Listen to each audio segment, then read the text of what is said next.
na kahit na-eliminate sila ng SMB sa semis last season sa All Filipino Cup, eh stay pa rin ang lineup. Pero nung umalis si Malonzo, nagandang gulo-gulo.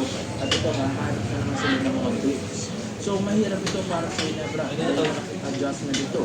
Dahil si Jamie Malonzo ang isa sa mga bumubuo ng triangle offense ni Coach Tingkong dahil ito, yung isa sa mga nagpa-boost ng opensa ni Coach Tingkong at ang Ginebra sa Real. Maski kahit natalo sila sa SMB sa Game 7, napaabot nila ng Game 7 dahil dito kay Jamie Malonzo. Siya talagang kumakanan ng mga uploads ng kampyonato na rin ng Nayambag, mga clutch, mga basket ni Jamie Malonzo sa Ginebra. Siyempre hindi ito nakakalimutan ni na Coach Tingkong. Kaso nga lang nadamdam nila, masakit ito para sa PBA na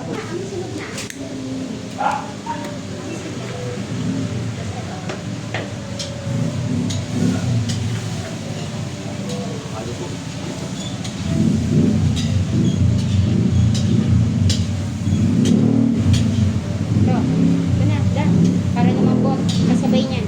Ay, kumuha pa rin. Da. Oo.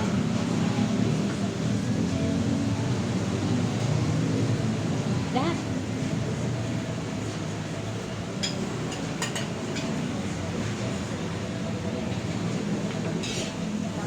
Ano, pag naprito siya, yung parang palito na nilagay mo na yan, toyo. Lahat yung nilagay.